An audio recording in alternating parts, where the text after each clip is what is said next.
আপন মা মরিয়া গেলে, আপন মা মরিয়া গেলে পর কি পরের বেদন জানে। এই জগতে যদি কোনো সন্তানের বাবা মারা যায়, কোন সন্তানের যদি মা মারা যায়, সেই জানে মা বাবা হারানোর কত বেদনা। ভক্তগণ, মানুষ, আমরা মানব জাতি, মা বাবা যতদিন বেঁচে থাকে ততদিন তাদের মূল্য দিতে জানি না। এমনও জগতে সন্তান আছে মৃত্যুর আগে মা বাবারে ভালো মন্দ খাওয়ায় না, আর মা বাবা মারা যাওয়ার পরে 10 গ্রাম নিমন্ত্রণ দিয়া শ্রাদ্ধের অনুষ্ঠান দিয়া খাওয়ায়। এই শ্রাদ্ধ করে লাভ হইব? ভক্তগণ, কোনো লাভ নাই। ভগবান শব্দের অর্থ হচ্ছে পিতা মাতা। ভগবান শব্দের অর্থ পিতা এবং মাতা। মা বাবার চরণ যারা সেবা অর্চনা করে, ভগবান বললেন তারা আমার কৃপা লাভ করতে পারবে। আরে শালি, মাও নাই বাবাও নাই, পড়তো পড়ের বেদন জানে না। মাগো, বড় বড় ধেনু, গোধেনু, গোবাসু, গরুর পাল দিয়ে মাঠে চারণ করতে পাঠিয়ে দিয়েছে, মানে রাখাল বানিয়ে দিল। তো ছোট ছেলে তো বড় বড় ধেনুগুলোকে রাখতে পারে না, ধরতে পারে না, অন্যের জমি খেয়ে ফেলে, নষ্ট করে ফেলে। বাবার কাছে নালিশ যায়। পিতার কাছে যখন নালিশ যায়, পিতা বিচার করে, কারণ জমিদার তো, জমিদারে বিচার করতেই হবে। বাবা প্রহার করে, বাবা মারে তারে। খোলা আকাশের দিকে চেয়ে চেয়ে মনে মনে ভাবে, আজ যদি আমার মা বাবা বেঁচে থাকতো রে, আমার জীবনটা কত সুখে যাইতো, কত আনন্দে যাইতো। আমার মাও নাই দেখে, বাবাও নাই দেখে, আমার মর্যাদা দেওয়ারও জগতে কেউ নাই। একদিন শুনতে পেল পাশের গ্রামে গীতা পাঠ। পাশের গ্রামে গীতা পাঠ শুনতে পেয়ে এই গীতা পাঠে সবার ভক্তের পিছনে গিয়ে যে গীতা পাঠ কি জিনিস আমি একটু দেখে আসি। গীতা পাঠ শুনতে গিয়ে শুনলেন পাঠক মহোদয় বলছেন, জগতে যার কেহ নাই, তার একমাত্র দয়াল হরি, তার কৃষ্ণ আছে, কৃষ্ণ ছাড়া আর তার কেউ নাই। জগতে যার কেউ নাই, তার ভগবান শ্রীকৃষ্ণ আছে। সবাই হাত তুলে বলুন হরে কৃষ্ণ, প্রাণ ভরে বলুন হরে কৃষ্ণ, হরে কৃষ্ণ। ভক্তগণ, যার তোরা দামে কেউ নাই, ভক্তগণ, তার ভগবান আছে, তার ঈশ্বর আছে। ঈশ্বরকে যারা আপন করে নিয়ে নেয়, তার জীবনে যতই দুঃখ আসে না কেন, দিন শেষে সে গোবিন্দ লাভ করেই করে। ভক্তগণ, আরেকটা কথা মনে রাখবেন, যারা ভগবানকে বেশি ডাকে, ভগবানকে যারা বেশি সেবা পূজা করে, আমার ভগবান বললেন যে করে আমার আশ, আমি করি তারে নৈরাশ। তবু যদি না ছাড়ে আমার পাশ। ভগবানকে যারা বেশি ভালোবাসে, যারা ডাকে, ভগবান তাদের পরীক্ষা নেয়। যে করে আমার আশ, আমি করি তারে নৈরাশ। তবু যদি না ছাড়ে আমার পাশ, আমি করি তার বংশ না।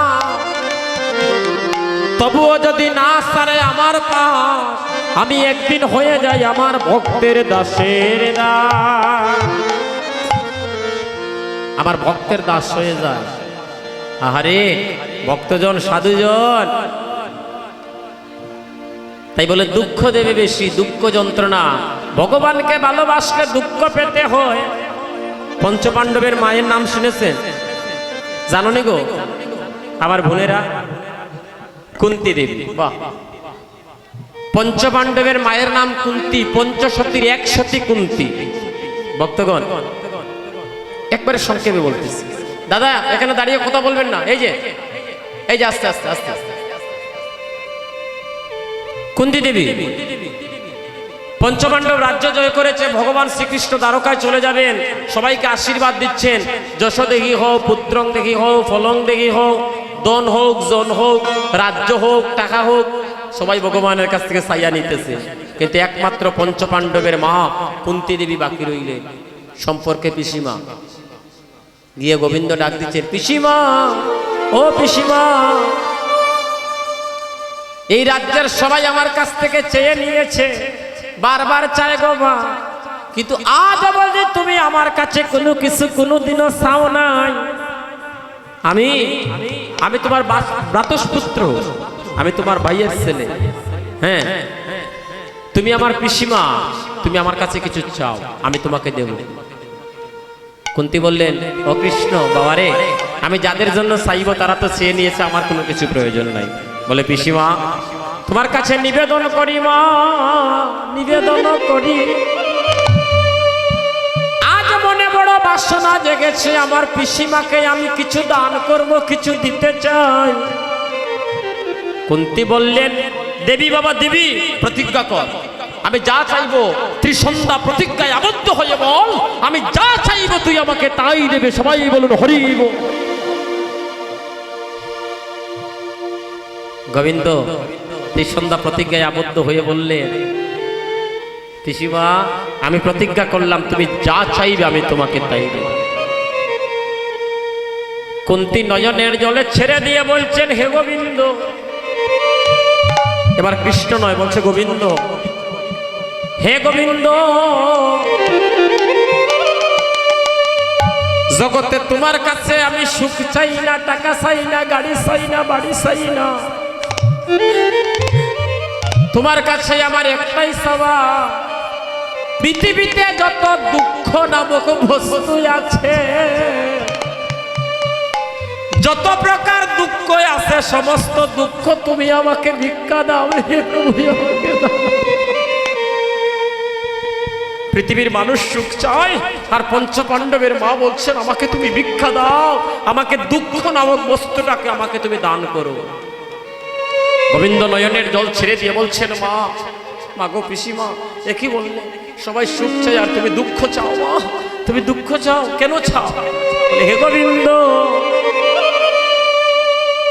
আমি যত দুঃখে থাকি দিবানিশি তোমার নাম গুণগান কীর্তন করি, এবার যদি রাজ্য সুখে পড়ে যাই, আমি যদি সুখে পড়ে যাই, আমি যদি মায়ায় পড়ে যাই, তোমার নামটাই আমি ভুলে যাব। তাই যতবার দুঃখ দিও, আমি দিবানিশি যেন তোমার নাম নিয়ে আমি যাইতে পারি। আরেকটা বাসনা, হে গোবিন্দ, আমার জীবনের শেষে বেলায়, যেদিন আমার বলতে কেউ থাকবে না, আমার জীবনের শেষ বেলায় যেন আমি তোমাকে একবার নয়নে দেখি, তোমার বদনটা দেখতে দেখতে যেন আমার প্রাণ পাখিটা উড়ে যাওয়া। এই হচ্ছে ভক্তের ভক্তি। তো বদনে কৃষ্ণ নাম নেয়, হারে শালী নাম। বিচার গেল কাজীর কাছে, কাজী সাহেব, কাজী সাহেব, আপনার ছেলে আমাদের ধর্মের মানুষ হয়ে কেন ওই হিন্দুদের নাম নেয়? বিচার করুন। বিচার বস, বিচার বস। প্রথমে বুঝাইয়া কয়, বাবারে ওই নামটা নিস না রে বাবা, ওই নামটা ভুলে যা। হারেস বলতেছে, বাবা গো, কতবার, একবার নয় বহুবার চেষ্টা করেছি ওই নামটা আমি ভুলে যাব, ভুলে যাব বলে ফিরে আসি, যখনই ফিরে যাই সঙ্গে সঙ্গে নামটাই আমাকে জড়িয়ে ধরে গো।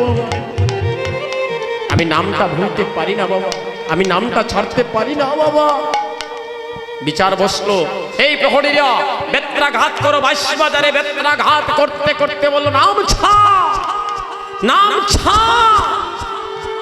নাম তো আর সারে না। ভক্তগণ, ধীরে ধীরে সময়টাও শেষের দিকে, 12টা বেজে যাচ্ছে। আপনারা অনেক কষ্ট করতেছেন, তো কৃপা করে আসেন তো 12টা পর্যন্ত সময় একটু আছেন তো? আজকে তো সারা রাত্রেই আছেন, আমি বেশি সময় নেব না, 12টা পর্যন্ত একটু কষ্ট দেব, আপনারা একটা কৃপা করবেন। সবাই মিলে একটা উলুর ধ্বনি, একটা হরি বলুর ধ্বনি করুন। রাধি নাম ছাড়। প্রহরীদেরকে বলা হলো, রাধে রাধে। প্রহরীরা যতক্ষণ পর্যন্ত নাম ছাড়তেছে না তারে বেত্রাঘাত করতে থাকো, বেত্রাঘাত করতে করতে তাকে প্রাণে মেরে ফেলে। প্রহরীরা বেত্রাঘাত করছে। আরে শালি বলে খণ্ড খণ্ড হইয়া যদি যায় দেহ মন প্রাণ, খণ্ড খণ্ড হইয়া যদি যায় দেহ মন প্রাণ, তবু না সারিব এই বদনে মধুর কৃষ্ণ নাম। কৃষ্ণ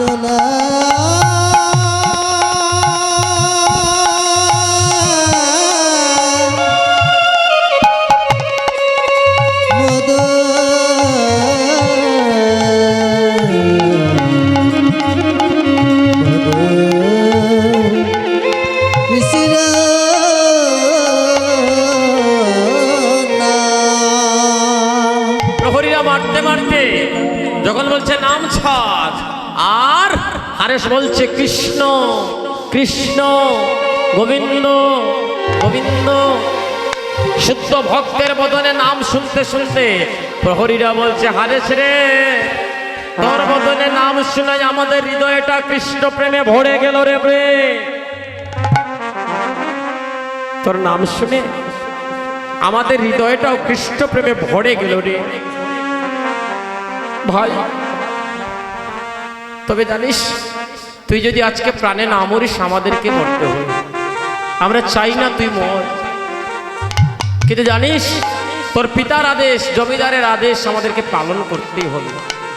আরে বললো তোমরা একটা কাজ করো, আমার হাত পা বেঁধে নদীর জলে ছেড়ে দাও, আর আমার পালক পিতাকে বলো আমার মরার পরে তোমরা হাত পা বেঁধে আমাকে নদীর জলে ভাসিয়ে দিয়েছে, তাতে তোমাদের আর কোনো ক্ষতি হবে না। তো প্রহরীরা ভাবলো হাত পা বেঁধে যদি কাউকে নদীর জলে ভাসিয়ে দেওয়া হয় সে এমনি এমনি ডুবে মারা যাবে। ভগবানের কৃপা, হাত পা বেঁধে যখন নদীর জলে ছেড়ে দেওয়া হয়েছে, নাম নিতে নিতে অদ্বৈত প্রভুর সঙ্গ লাভ হয়ে গেল, অদ্বৈত কৃপা লাভ হয়ে গেছে। অদ্বৈত প্রভু বললেন শুনেছি আপনার বিস্তারিত, আপনার নাম? বলছে আমার নাম হারেস আলী। বলে না না, যার মুখে হরি কথা তার নাম আজ থেকে হয়ে গেল হরিদাস। উনি অনেক আগে থেকেই বেতারে গান করছেন। আমার দাদা কিন্তু এই গানগুলো খুব ভালো জানে, রবীন্দ্রসঙ্গীত। আমাদের বিশ্বকবি রবীন্দ্রনাথ বলেছিলেন যদি তোর ডাক শুনে কেউ না আসে একলা চলো। অদ্বৈত প্রভু কি করলেন? একা 10 বছর বয়সে সাধনার পথে নেমে গেলেন। সুনামগঞ্জে আর থাকলেন না। মা কেন থাকলেন না? সুনামগঞ্জে থাকতে পারলেন না, রাতের অন্ধকারে পালিয়ে আসতে হলো। বলবে একটু সংক্ষেপে? কইতাম নি মা, খারাপ লাগে? আচ্ছা ঠিক আছে। অদ্বৈত শিশুকালে নাম তো ছিল কমলাক্ষ, 5 বছরের ছেলে। দিব্যসিংহ রাজার আমল ছিল, সুনামগঞ্জের রাজবাড়ি দিব্যসিংহ রাজার আমল। তো প্রত্যেকদিন দিব্যসিংহ রাজার বাড়িতে দশভূজা দুর্গা দেবীর পূজা অর্চনা হতো, দুর্গা দেবীর পূজা হতো। আর কুবের আচার্য ছিলেন কুলপুরোহিত, তো বাবার সঙ্গে সব সময় পুজো দেখতে যাইতে। অদ্বৈতকে মহাদেব, অদ্বৈত হয়ে কলিতে আসলেন মহাদেব। আসতে পারে দাদা, একটু আসতে। ভক্তগণ ভক্তগণ, তো কমলাক্ষ সবাই মাকে প্রণাম করে, কমলাক্ষ প্রণাম করে না, কারণ মহাদেবের স্ত্রীকে দুর্গা দেবী, দশভূজা দেবী। স্বামী তো কখনো স্ত্রীকে প্রণাম করবে না, আর স্ত্রীও স্বামীর প্রণাম নেবে না। তো কমলাক্ষকে দাঁড়িয়ে দাঁড়িয়ে পুজো দেখে একদিন দিব্যসিংহ রাজা দেখে বললেন, ও কুলপুরোহিত, আমার মাকে সবাই প্রণাম করে, কিন্তু তোমার ছেলে তো আমার মাকে প্রণাম করে না। কমলাক্ষ বলে, ও রাজা, তোমার মারে যদি আমি প্রণাম করি তোমার মা আমার প্রণাম নেবে না। রাজা ডুল পিটিয়ে দিলেন। পরের দিন তুমি প্রণাম করবে, দেখবো 5 বছরের ছেলের এত অহংকার, ওই কালকে দেখতে চাই, সবাই দেখবে, এই রাজ্যের সবাই দেখবে তুমি প্রণাম করছো আর আমার মা তোমার প্রণাম নিচ্ছে।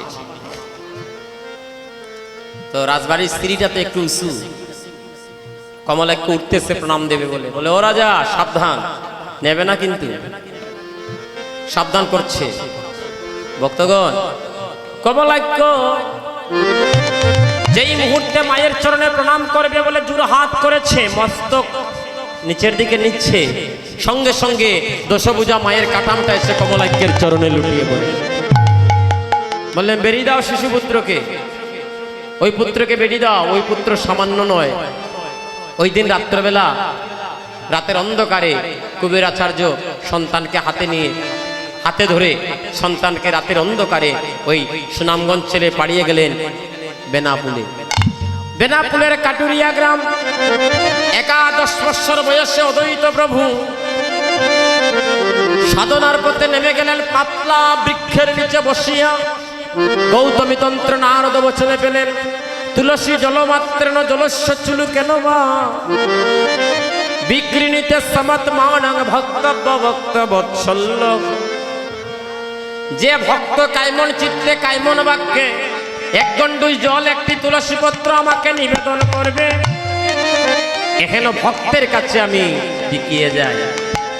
অদ্বৈত প্রভু বলেন পেয়ে গেছি প্রভুকে আনার মন্ত্র। সাধনায় নেমে গিয়ে গঙ্গার জল তুলসী পত্র দ্বারা আহ্বান করছে। একবার দেখে যাও হে দয়াল হরি, একবার দেখে যাও হে দয়াল হরি, দেখে যাও হে দয়াল হরি, যাও হে আমার দয়াল হরি। ভগত তুমি বিনে জীবে আর লক্ষ্য নাই, দেখে দেখে যাও হে দয়াল হরি, তুমি বিনা জীবে দেখে যাও হে দয়াল হরি। ভক্তগণ সাধনা চলতেছে, এমন সময় এক মধুর ধ্বনি শুনতে পেলেন। মধুর ধ্বনি কলিযুগে এখনো সেই ধ্বনি অদ্বৈত প্রভুর কানে যায় নাই। মধুর নাম, একজনও নামটা নেয় না, একমাত্র অদ্বৈত ব্যতীত আর কেউ নাই। এমন সময় অদ্বৈতের কানে গিয়ে সেই মধুর ধ্বনি পৌঁছে গেল, আর সেই নামটা হচ্ছে হরে কৃষ্ণ মন্ত্র। কি কৃষ্ণ কৃষ্ণ কৃষ্ণ কৃষ্ণ কৃষ্ণ কৃষ্ণ কৃষ্ণ কৃষ্ণ কৃষ্ণ কৃষ্ণ কৃষ্ণ কৃষ্ণ কৃষ্ণ কৃষ্ণ। অদ্বৈত প্রভু ওই নামটা আরেকজনের মুখেই প্রথম শুনলেন। অদ্বৈত প্রভু চিন্তা করলেন যে মধুমাখা কৃষ্ণ নাম ভগবানের নামকে জপ করে, তাহলে ভগবানের কোন ভক্ত সেই নামটা নিচ্ছে। দৌড় দিয়ে গিয়ে পাশ দিয়ে নদী বয়ে যাচ্ছে, নদীর পাশে গিয়ে দেখলেন মৃতপ্রায় এক ব্যক্তি একবার ডুবতেছে আর একবার ভাসতেছে, একবার ডুবতেছে আর একবার ভাসতেছে। হাত পায়ের বাঁধন দেওয়া, ও মায়েরা, হাতে বাঁধন পায়ে বাঁধন, হাত পা বাঁধা অবস্থায় একটা মানুষ নদীর জলে ভাসে আর ডুবে। অদ্বৈত প্রভু দৌড় দিয়ে গেলেন ওই মানুষটাকে ধরবেন বলে। চিৎকার করে উঠে বলল ওই মানুষটা, প্রভু হে আমি যবন, প্রভু আমি যবন, আমাকে আপনি স্পর্শ করবেন না। আপনি যদি আমাকে স্পর্শ করেন, আপনাকে দেখে মনে হচ্ছে আপনি বৈষ্ণব, আপনার বৈষ্ণবত্ব নষ্ট হয়ে যাবে। অদ্বৈত বললেন, ও হে ভক্ত, যার মুখে হরি কথা, যার মুখে কৃষ্ণ কথা, তাকে স্পর্শ করলে আমার বৈষ্ণবত্ব আরো বেড়ে যাবে। সঙ্গে সঙ্গে কুলে করে নিয়ে এসে সাধনাস্থলে বসিয়ে বললেন, এবার হাত পায়ের বাঁধন খুলে দিয়ে বলেন, এবার বলুন কি হয়েছে, আপনি আমার কাছে বলুন। বলে, প্রভু হে